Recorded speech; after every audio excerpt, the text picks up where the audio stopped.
Белореченская, дом 3. Ина دوستان عزیز شرکت حج عمره سنتر محسنون از ماه 1 август سر شده برنامه داریم 10 روزه داریم حج عمره دا حج عمره ان شاء الله نمیتونه بتوانم خیر بردم همچون جنگاور به خونه خدا میدروی. سلام دوستان عزیز، برادرای قدردان و مسلمانان روی دنیا. این حال میدونید من کجا دعوت شدم؟ یک شرکت دعوت شدم که طول 10 ساله در خدمت ما و شما کل مردم مسلمان رو به خونه خدا میبرند و میارند. شرکت حج عمره سنتر محسنون، یعنی که حج عمره سنتر در خدمت ما و شما مسلمان ها هستن برادرای عزیز. این محسنینوش کانال یوتیوب دا میدروین، حالی من در همین کامنتار ذکر پید میکنم، میدروین همه نمود فهماندهی برای شما هست.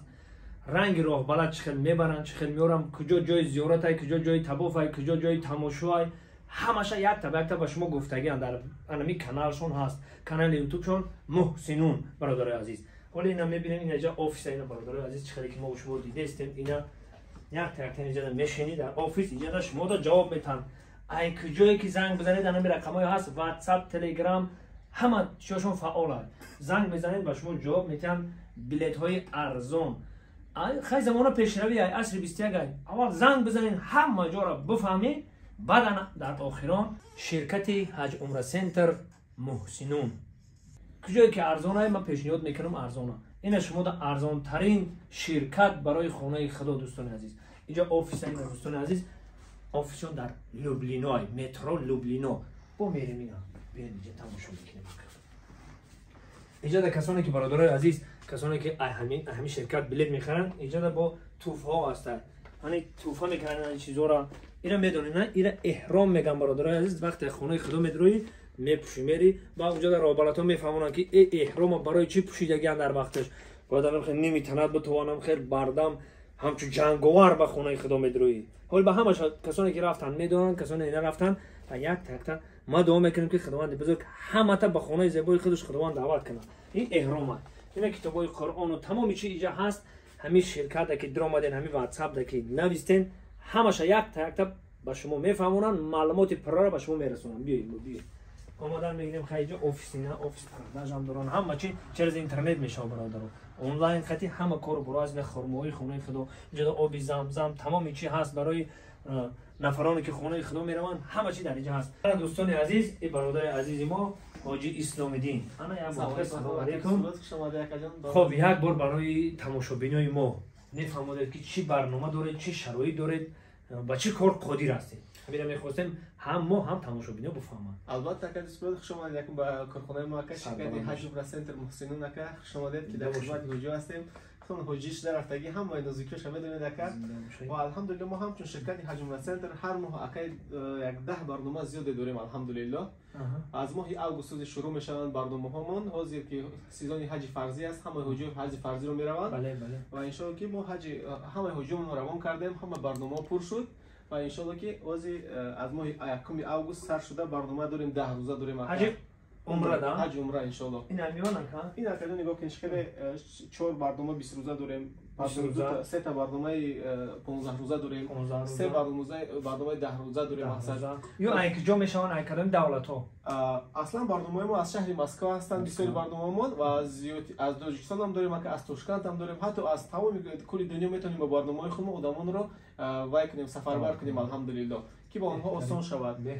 چون گفتم اکادمی برنامه ما در اسکرین شات شما میمونیم که از $1300 برای شهرونده روسیه سر میشوند 14 روزه و از $1500 برای شهرونده تاجیکستان الحمدلله.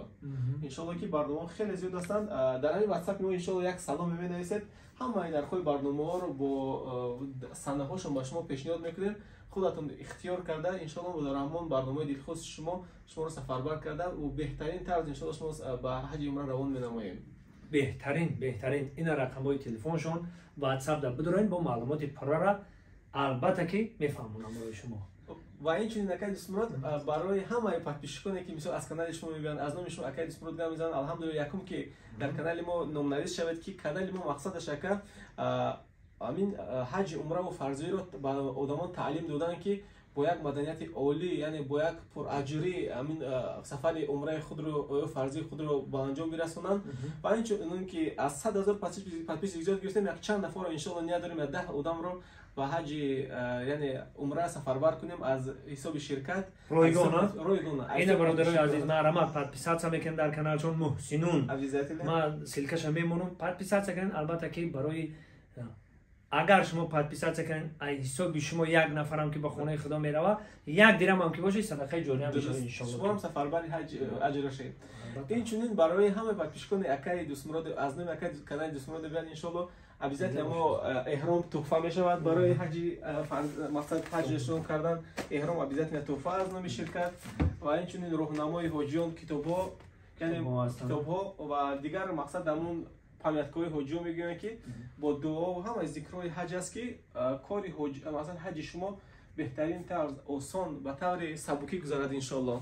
البته ما دوستان عزیز من یک چرا با شما گوشرس میکنم که وقتی که کانال یورو میدروین میبینین تماشا میکنین همه جای خونه خدا هست و فهموندگی که باید چیکار کردن در کار در کجا چی آیات میخونی در کجا چه قدم میزنی در کجا میدوی که در کجا میسی که در کجا چی گپا رو میگی همش هست. کسانی که نرفتن مرمت پیگیری کنن کانال محسنون همه چی رو میفهمن آسان به خانه خدا میروند و آسان برگشته میان. درست. مقصد اساسی ما که حج فرضی حج عمره شما با طور بهترین سبکی با سر اجرترین یعنی مقبول شده از طرف اونجا شما پاکیزه برگردید برای یا بارگاه ابونه شوید و تیاری خود رو پیش از سفر بینید ان شاء الله. خداوند یار مددگارتون دوستان عزیز در کجای باشید نباشید خداوند نگهبانی هممون باشه. سلامت باشید. سلام علیکم و رحمت الله و برکاته. خوش آمدید کاجا. بیان یک بار من انیق آدرس ها رو شما نشون دادم. بیاین اینجا. دوستان عزیز بلارچنسکایا دوم 3 اینا دوستان عزیز با پیش برین خودشون با مردم میبینن هیچ گپ نیست نویگاتور دم میزنی هاپ میگیره میاره اینجا آفیس برادران. اینا طول 10 سال در خدمت ما و شما مسلمانان روی دنیا اینا مرحمت کنین. حاضر عینی حج عمره سر میشه و ایروز یکم مرحمت زنگ بزنین جای ختانا بگیرین برادران. چند نمود هست ارزان از تاجیکستان میگین از همین دولت روس میگین ای ازبکستان میگین ای تمام دنیا ای امریکا که زنگ بزنین برای شما بلیت ویزا همش قانون و قاعده‌اش قطعه برادران. باقی سربلند خانواد باشه خدا نگهبانتون. فقط ما دعا میکنیم دست به دعا میبرداریم که خداوند بزرگ به خانه زیبای خودش همه ما و شما را 10 صدا بار دعوت کنه. الله اکبر. الله اکبر. زنده باشید. سلام علیکم.